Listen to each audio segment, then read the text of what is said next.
Hello everybody, welcome all of you. मौलिक अधिकार के पार्ट 3 में आपका स्वागत है भाई।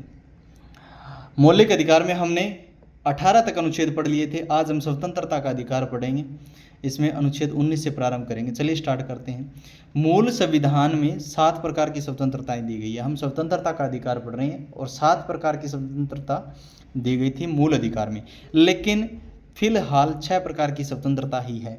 एक अपनी मैंने कल बताया था आपको कि जो मौलिक अधिकार है उनमें अपनी जो संपत्ति का अधिकार था उसकी स्वतंत्रता छीन ली गई थी, ये ध्यान रखना।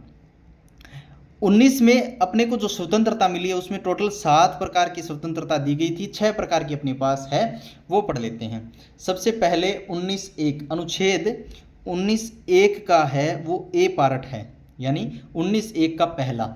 इसमें लिखा है विचार एवं अभिव्यक्ति की स्वतंत्रता। विचार मतलब खुद के विचार प्रस्तुत करने की स्वतंत्रता, जैसे प्रेस और सूचना की स्वतंत्रता का उल्लेख है।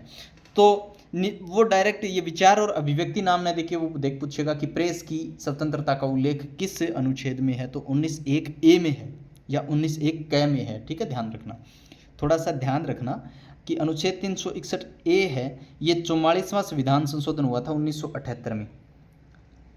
थोड़ा सा ध्यान रखना कि अनुच्छेद 361 है, ये 44वें संविधान संशोधन 1978 के द्वारा इसे जोड़ा गया था 361 को, और इसके द्वारा कहा गया था कि विधानसभा और संसदीय की जो कार्य प्रणाली है ना, उसको प्रेस यानी मीडिया लाइव कर सकता है। ठीक है, थोड़ा सा ध्यान रखना।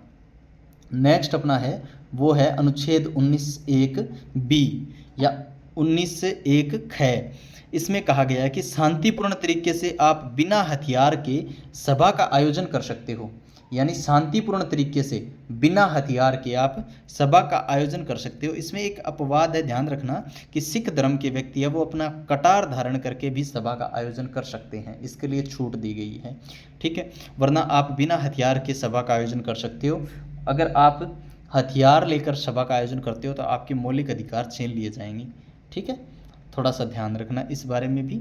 19(1) थोड़ा सा ऊपर सोचना भाई, इस यहीं तक एक लाइन पढ़ के मत चले जाना कि संगठन की स्वतंत्रता है। थोड़ा सा ध्यान रखना, वो उलझाएगा तो स्टेटमेंट में ऐसे ही देके उलझ जाएगा। इसमें क्या है कि 19(1)(c) में लिखा गया है कि संगठन की स्वतंत्रता है। अभी किसी भी व्यक्ति को संगठन बनाने की स्वतंत्रता है, वो संगठन बना सकता है, लेकिन अपवाद है, सुरक्षा संबंधित व्यक्ति संगठन नहीं बना सकते। जैसे मैं आपको बताऊं कि थोड़े दिन पहले ही एक मामला हुआ कि यहाँ राजस्थान में अभी जो छुट्टियाँ पड़ी थी वो तकरीबन 45 दिन की पड़नी थी, और वो 10 दिन पहले छुट्टियाँ 10 दिन पहले मान लीजिए, आप लेट मान लीजिए, छुट्टियाँ 1 महीने लेट की गई, और जिसका प्रभाव 10 दिन की छुट्टियों पर पड़ा।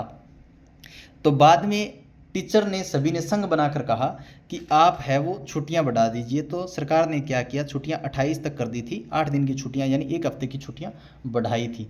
ठीक है, तो वैसे टीचर ने तो ये संघ बनाकर क्या कर लिया था, अपना क्या संगठन बनाकर क्या कर लिया था, अपना काम निकलवा लिया था। लेकिन ध्यान रहे, फौजी और पुलिस वाले संगठन नहीं बना सकते। अगर मान लीजिए पुलिस की कोई सैलरी में कम है तो पुलिस वाले क्या करेंगे, सैलरी में बढ़ोतरी के लिए संघ नहीं बना सकते, संगठन नहीं बना सकते, मतलब इकट्ठे होकर अपना मुद्दा नहीं रख सकते, धरने पर नहीं बैठ सकते। ठीक है, थोड़ा सा ध्यान रखना इस मामले में, ना ही फौजी बैठ सकते क्योंकि ये सुरक्षा संबंधी है। अब इसमें पुलिस वाले, देखा होगा आपने 2019-20 में ऐसा मुद्दा उठा था, तो राजस्थान की पुलिस वाले क्या किए, तो कहीं पर तो अपने सिर मुंडवा कर चल रहे थे। तो ऐसे बिहेवियर कर सकते हैं, लेकिन संगठन की स्वतंत्रता उनको नहीं है। ठीक है, नेक्स्ट अपना है वो है 19(1)(d), और 19(1)(d) में कहा गया कि भारत में आप कहीं पर भी भ्रमण कर सकते हो, आपको स्वतंत्रता है। लेकिन ध्यान रखें, जहां सैनिक क्षेत्र है वहां पर आप नहीं जा सकते, और जिस क्षेत्र में धारा 144 लगा दी गई है वहां पर आप नहीं जा सकते, इस बात का ध्यान रखने। बाकी आप भारत में कहीं पर भी भ्रमण कर सकते हैं, इस बात का उल्लेख 19(1)(d) में किया गया है। ठीक है, नेक्स्ट अपना है वो है 19(1)(e). 19(1)(e) 19(1)(e) में कहा गया कि भारत में आप कहीं पर भी स्थायी निवास कर सकते हैं, लेकिन 2019 से पहले आप जम्मू कश्मीर में निवास नहीं कर पाते थे। वहाँ धारा 170 हटाने के बाद जम्मू कश्मीर में आप 2019 के बाद भी स्थायी निवास कर सकते हैं। ठीक है, ध्यान रखें। अब इसके बाद 19(1)(f) 19(1)(f) है वो वर्तमान में खाली है। मैंने बताया था कि मूल में 7 थे, और अभी 6 हैं, तो ये एक खाली पड़ा है भाई। इसमें क्या था, संपत्ति की स्वतंत्रता थी कि मैं मेरे पास कितनी भी संपत्ति रख सकता हूँ, मुझे इसकी स्वतंत्रता है। लेकिन बाद में अपना 44वां संविधान संशोधन किया गया, ये किया गया था 1978 में। 44वां संविधान संशोधन 1978 में किया गया और इस संपत्ति की स्वतंत्रता वाले अधिकार को छीन लिया गया। ठीक है, अब बात करते हैं अपने 19(1) जी की। तो 19(1) जी में लिखा है कि आप आजीविका चलाने के लिए कहीं पर भी व्यापार कर सकते हैं। इसके बारे में आप ध्यान रखें। ठीक है, आजीविका चलाने के लिए आप कहीं पर भी व्यापार कर सकते हैं 19(1) जी में। अब देखिए 19(1) हमने पढ़ लिया है। अब 19(2) से लेकर 19(6) तक लगातार इन जो ऊपर जो स्वतंत्रताएं दी हैं इन पर प्रतिबंध लिखे गए हैं। तो मोटा मोटी मैं एक ही बात बोल दूं कि देश की अखंडता, एकता और सौहार्द को और देश की संसद न्यायपालिका को ठेस पहुंचाने पर इन सभी स्वतंत्रताओं पर आप पर प्रतिबंध लगाया जा सकता है। आपकी स्वतंत्रताओं पर प्रतिबंध लगाया जा सकता है। ठीक है, थोड़ा सा ध्यान रखना भी इस मामले में। ठीक है, अब हमने 18 और 19 पढ़ लिया। अब अनुच्छेद 20 है, उसमें लिखा है कि अपराधों के संबंध में दोष सिद्धि में संरक्षण, यानी दोष सिद्धि में क्या क्या संरक्षण दिए जा सकते हैं। तो 20(1) में लिखा है कि मान लीजिए कोई भी आप कांड करते हो या कुछ भी करते हो जो आपकी सरकार या कानून की नज़रों में वो गुनाह है, तो किसी समय जिस समय आपने वो अपराध किया है उस समय जो कानून था उसी के आधार पर आपको सज़ा मिलेगी। ठीक है, ये नहीं कि आज के समय किसी गुनाह की सज़ा है वो फांसी की सज़ा हो और 2 साल बाद उसकी सज़ा बदलकर उम्र कैद कर दी गई हो, लेकिन आज आपने अगर कोई गुनाह किया है तो आपको फांसी ही मिलेगी। ठीक है, थोड़ा सा ध्यान रखना। अनुच्छेद 20(2) में कहा गया है कि एक अपराध के लिए केवल एक ही बार सज़ा मिलेगी। जैसे कि मान लीजिए आप किसी व्यक्ति ने किसी का मर्डर कर दिया हो और एक छोटी सज़ा है, उसी व्यक्ति ने चोरी भी की हो। मान लीजिए मर्डर की जो सज़ा है वो उम्र कैद है और चोरी की सज़ा है वो 2 साल है। मर्डर की सज़ा 20 साल है, मर्डर की सज़ा 20 साल है और चोरी की सज़ा यानी 2 साल है। तो ध्यान रहे ये दोनों ही सज़ा हैं वो एक साथ चलेगी। ठीक है, थोड़ा ध्यान रहे, यानी ये नहीं है कि टोटल उसको 22 साल करनी पड़ेगी, नहीं, 20 ही साल में वो हो जाएगी भाई, दोनों ही 20 साल में हो जाएगी। नेक्स्ट अपना है वो है 20(3), अनुच्छेद 20(3). और अनुच्छेद 20(3) में कहा गया है कि किसी भी व्यक्ति को खुद के विरुद्ध न्यायालय में गवाही देने के लिए बाध्य नहीं किया जा सकता। उसे मारपीट करके, कुटाछेती करके या तोड़ मरोड़ के, हाड़ गोडे तोड़ के, तो उसे न्यायालय में गवाही देने के लिए बाध्य नहीं किया जा सकता। ठीक है, थोड़ा सा ध्यान रखें। उसके बाद 2010 में एक मामला आया, सेल्वी वर्सेस कर्नाटक राज्यवाद, और इसमें सुप्रीम कोर्ट ने कहा कि नार्को टेस्ट और लाइव डिटेक्टर टेस्ट के लिए आप किसी भी व्यक्ति को बाध्य नहीं कर सकते। इसमें थोड़ा ध्यान रखें, ये नार्को टेस्ट और लाइव डिटेक्टर टेस्ट है, ये आतंकवादी या देशद्रोही के लिए लगाया जा सकता है। ठीक है, थोड़ा सा ध्यान रखें। इसके बाद अपना जो 21वां अनुच्छेद है उसके बारे में पढ़ते हैं। अनुच्छेद 21 में लिखा है कि प्राण और दैहिक स्वतंत्रता का आपको अधिकार है।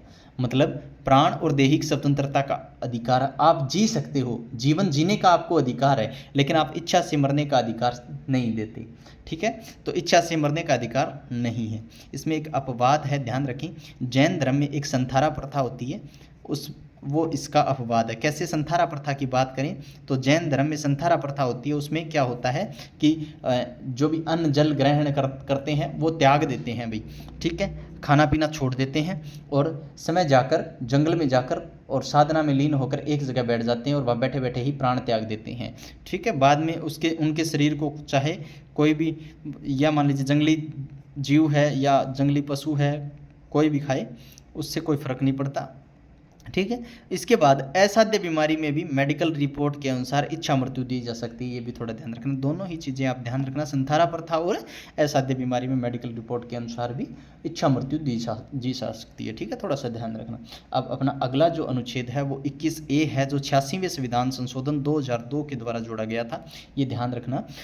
इसमें कहा गया कि 6 से 14 साल के बच्चों को अनिवार्य और निःशुल्क शिक्षा का अधिकार है। तो ये 21(a) में कहा गया है, यहाँ ध्यान दीजिए। 21 में जीवन जीने का अधिकार है, 21(a) में पढ़ने का अधिकार है। ठीक है, अब 22 में है कि गिरफ्तारी के समय हमें कौन से अधिकार दिए गए हैं, वो 22 में है। 22(1) में लिखा गया है कि गिरफ्तारी का कारण जानने का हमें पूरा हक है। गिरफ्तार होने से पहले हम गिरफ्तारी का कारण जानने का हमें पूरा अधिकार है, ये ध्यान रखें। इसके बाद अनुच्छेद 22(2) में कहा गया है कि अगर गिरफ्तार कर लिए गए हो तो 24 घंटे के अंदर अंदर आप न्यायालय में पेश करोगे, यानी पुलिस वाले हैं वो आपको नज़दीकी न्यायालय में पेश करेंगे 24 घंटे के अंदर अंदर।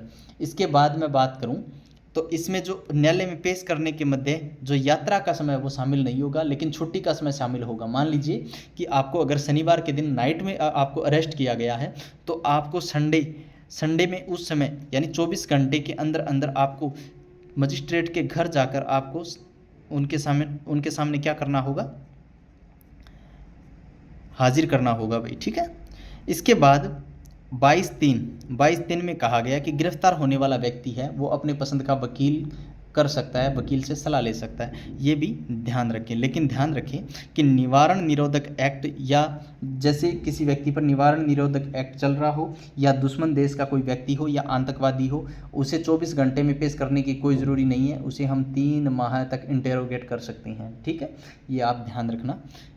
आज के लिए इतना ही, कल अपने पढ़ेंगे शोषण के विरुद्ध अधिकार जो 23-24 है और उससे आगे भी पढ़ेंगे, ठीक है। थोड़ा सा ध्यान रखना। आज के लिए मैंने नोट्स भाई इतने ही बनाई हैं, आगे नोट्स बनाई नहीं, क्योंकि जो मुझे लगता है कि मेरे लिए बेस्ट है, इतना पढ़ लिया इतना याद हो जाएगा तो मैं उतना ही बनाता हूँ, ठीक है। आज के लिए काफ़ी है, धन्यवाद।